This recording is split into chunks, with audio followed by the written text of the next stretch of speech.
Demotivate होके कुछ नहीं होगा, लिख रहा है डिमोटिवेट हो रहे हैं सर। हाँ, इसलिए तो सिलेक्शन नहीं हुआ। बात बात पे डिमोटिवेट हो जाते हो, बात बात पे रोना आ जाता है। अपने आप को चुप करके कमरे में बंद करो और पढ़ाई करो। ये नीट की तैयारी करना कोई ये काम नहीं है, नीट की तैयारी करना कोई पैशन नहीं, नीट की तैयारी करना शौक नहीं है। नीट की तैयारी करना मतलब एक युद्ध की तैयारी करना, और आपको योद्धा बनना पड़ेगा। दूसरी बात, आपने पिछले साल में जितनी मेहनत करी थी वो कहीं ना कहीं आपको इस साल काम आएगा ही आएगा। ऐसा नहीं कि वो काम नहीं आ रहा। क्या तुम्हारे 200 नंबर आ रहे थे, 200 नंबर ऐसे तो नहीं आए होंगे, कुछ तो सिलेबस किया होगा। 300 आ रहे थे, उसको पॉजिटिव एस्पेक्ट से देखो ना। अब तुम्हारा नहीं हुआ तो पढ़ना तो पड़ेगा। अब पढ़ो, रो के या हंस के पढ़ोगे? रो के पढ़ने में फायदा है कि हंस के पढ़ने में फायदा है, ये बता। 570 नंबर आए, एक्सेप्टेड। 570 नंबर आए, 570 नशे में तो नहीं आए होंगे, 570 नंबर पढ़ के आए होंगे। हाँ, अगर रोता रहा ना तो अगली बार 560 आएंगे, 590 आएंगे, 600 आ जाएंगे, सिलेक्शन नहीं होगा। तो इसको पॉजिटिव सेंस में ले कि मैं 570 के लायक हूं, मैं 570 के लायक हूं। अब जो भी हुआ उसको एक्सेप्ट करता हूं। मैं 570 के लायक हूं, मेरे पास 1 साल का समय है। मैं इतने ढंग से अपने वीक पॉइंट को स्ट्रॉन्ग करूंगा, इतने सवाल करूंगा, इतने सवाल करूंगा कि मेरे आराम से 690, 695, 700, 710 नंबर आ जाए। सिंपल सी बात है। रोता रहेगा, डूब जाएगा। और तुमने 1 साल खराब कैसे हो? मेरा 1 साल खराब हो गया। खराब कुछ नहीं होता है, और लाइफ का रेस कुछ 2-4 साल का नहीं है। बहुत सारे ऐसे बच्चे होते हैं जो एमबीबीएस में जाने के बाद पीजी के लिए 2 साल ड्रॉप करना पड़ जाता है, 1 साल ड्रॉप करना पड़ जाता है उनको। तो अपने हार से, अपनी गलती से कुछ सीख तो सही कि दोबारा ये काम ना करना पड़े। और खराब कुछ नहीं होता है, जितना पढ़ा है वो आपके काम जरूर आएगा अगर आप पॉजिटिव एटीट्यूड से चलते रहोगे तो।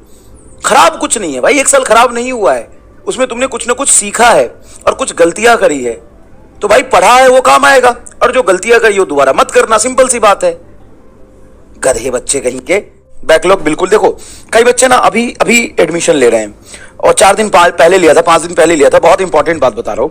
सबसे पहले अगर तुम 4 दिन 5 दिन पहले एडमिशन ले रहे हो तो तुम्हारे 20 लेक्चर के बैकलॉग हैं, 22 लेक्चर के बैकलॉग है। ध्यान से सुनना, अगर तुम्हारे 20 लेक्चर के बैकलॉग हैं, क्योंकि ये कमेंट सबसे ज्यादा आता है, 15 लेक्चर के सर बैकलॉग है, 22 लेक्चर के बैकलॉग है, तो तुम ये मत सोचो कि एडमिशन लिया और ये मुझे लेक्चर कंप्लीट करना। ऐसा नहीं करना।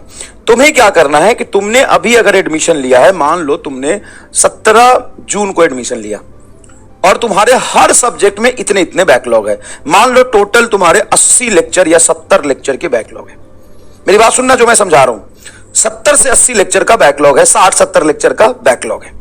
अब 60-70 लेक्चर का बैकलॉग से परेशान नहीं होना। सबसे पहले एक्सेप्ट करो कि तुमने इतना लेट एडमिशन लिया है, कोई बात नहीं। अब यहां से जर्नी तुम्हारी शुरू होगी। तुम क्या करो, हर दिन सिर्फ 1 लेक्चर एक्स्ट्रा देखो, सिर्फ 1 लेक्चर एक्स्ट्रा देखो, चाहे वो फिजिक्स का देखो, चाहे केमिस्ट्री का देखो, या तुम बोटनी जूलॉजी का देखो, सिर्फ 1 लेक्चर। सर ऐसे करेंगे, सिर्फ 1 ही लेक्चर एक्स्ट्रा देखेंगे तो सर 70 बैकलॉग पूरा करने में तो हमारा बहुत समय लग जाएगा। वही तो मैं कह रहा हूं, 1 महीना अगर लगा है बैकलॉग क्रिएट होने में तो उसको खत्म होने में भी 1-1.5 महीना लगेगा। बहुत सिंपल बात है, खत्म होने में भी 1 से 1.5 महीना लगेगा। अब देखो, तुम बस अपने पेस से चलते रहो, थोड़ा एक्स्ट्रा एफर्ट मारो, एकदम थोड़ा। कोई 4 लेक्चर देख रहा है दिन में 3 लेक्चर देख रहा है, तुम 4 देखो, ठीक है। अच्छा, सैटरडे संडे लेक्चर नहीं हो रहा, अभी थोड़ा बहुत एक्स्ट्रा हो रहा होगा, उसमें तुम 1 हो रहा है तो 2 देख लो। इससे क्या होगा कि 7 दिन बाद तो तुम बराबर आ जाओगे। हाँ, हो गया, डन, खत्म। तुम 1 दिन में इतने लेक्चर देख भी नहीं सकते, 1 हफ्ते में भी नहीं देख सकते, 10 दिन में भी नहीं देख सकते। झूठ मूठ के परेशान होगे और इरिटेट होगे। तुम क्या करो, 1-1 लेक्चर एक्स्ट्रा देखो, जितना बैकलॉग है उतने दिन में कवर। अब मेजोरिटी बच्चे यहाँ पे क्या करते हैं, उनका 10 लेक्चर का बैकलॉग है तो साले 10 दिन तक रोते रहेंगे। 10 लेक्चर का बैकलॉग है तो रोज थोड़ा थोड़ा करोगे, आधा लेक्चर देखो तो 20 दिन में कवर हो जाएगा। नहीं सर, हमारा तो 10 है, हम रोएंगे उसको 20 करेंगे, फिर हम चीखेंगे चिल्लाएंगे, फिर 40 कर लेंगे, फिर लेट जाएंगे 80 हो जाएगा। ये तुम्हारी स्ट्रेटजी है। आलसी कहीं के, कामचोर कहीं के, रोने वाला आदमी।